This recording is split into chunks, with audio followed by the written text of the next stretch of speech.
Okay guys, what's up? Welcome back to my channel. At after 8 days, ito yung part 2 ng Beginner's Guide for Billiards. So I hope na practice nyo yung part 1. So again, let's review what consists yung part 1. So sa part 1, ayun yung fundamentals, which includes number 1, yung ating bridge. Yung bridge in Tagalog is yung plangketa. So I hope na practice nyo yung plangketa.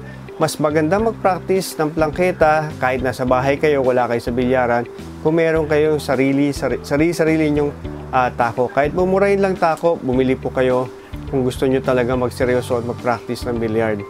So, doon sa video, nakapaloob doon kung ano-ano ang gamit ng close hand, rail bridge, open hand bridge, jump shot bridge, and so on. So, ang pinakamadali doon yung open hand para sa beginners. Number 2 ay yung stroke. So, paano ba mag-stroke ng tama? At gaano kalayo yung dapat stroke mo pabalik sa object ball. Okay, so kahit sa bahay po kayo, maglagay lang kayo ng tape, maglagay kayo ng dalawang empty bottle ng alcohol o perfume, pwede nyo na ma-practice yung stroke nyo bago kayo talagang sumabak doon sa tira ng bola.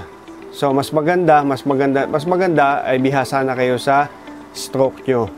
Yung grip niyan, yung stance mo at yung eye alignment. Those are the fundamentals. Those are the fundamentals na mas maganda kung magamay nyo para pag nag-hands-on na kayo sa aiming system ay hindi na kayo mahihirapan. So karamihan kasi nakikita ko gusto mag-umpisa sa billiard ay tira agad ng bola. Kaya tumatalpyok, hirap pa sa bridge, tsaka sa stroke. So, I hope na practice nyo during the 8 days at nasubaybayan nyo yung mga videos na nandun sa ilalim ng description. So, sunod-sunod po yun, 1, 2, 3, 4, 5. Now, our topic for today is yung part 2. Okay, part 1 is the fundamentals, part 2 is yung cue ball, which includes number 1, yung center ball. So, ano ba yung center ball? Center ball is from the word center, kinakailangan yung tip mo as a beginner ay tatama yung tip doon sa gitna ng white ball o yung mother ball, kumbaga. Okay, yun yung center ball. So, bakit center ball muna? Okay, kasi kung hindi natin pa-practicein yung patama sa center ball, okay, kung mag-start kayo, magpatama, kuminsan may konting spin, kuminsan lihis yung bola kasi nga hindi natin na-practice o hindi natin na-umpisa ang practicein yung center ball. So, kinakailangan precise yung tira natin. Kaya yung mga beginners cue, usually, ang diameter niyan ay 13 mm.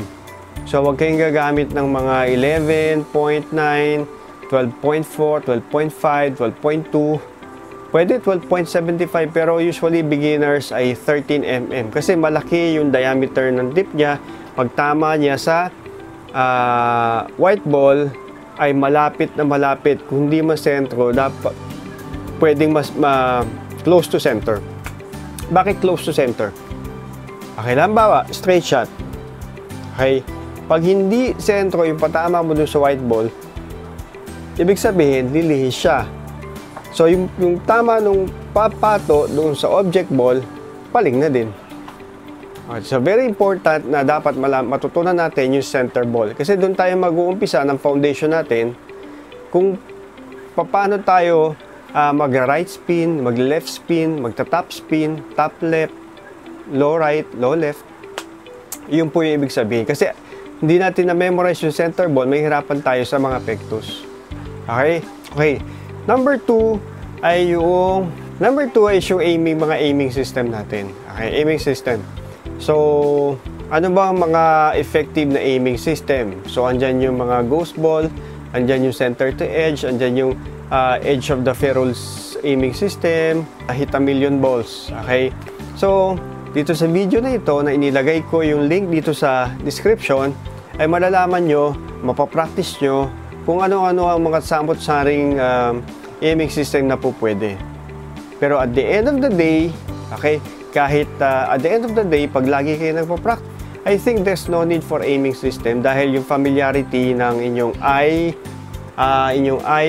hand muscle memory, ay isang lapag nyo pa lang, alam nyo na kung saan papatamain yung puting bola doon sa object ball. Pero unless you had enough practice o marami na kayo nasushoot na bola, you will always be tempted to use the aiming system. Okay? Lalong-lalo na for the last ball. A third topic for the part 2 ay yung mga drills. Okay? Siyempre, hindi naman po pwede kalat lang kayo ng kalat ng bola, tapos shoot kayo ng shoot. So, may mga drills na for beginners. Like yung paano practicein yung straight shot, paano practicein yung stop ball, yung draw shot. Those are the beginners drill na makakatulong sa pagpapaganda ng inyong tumbok. Okay, I hope you've learned something today. That is the part 2.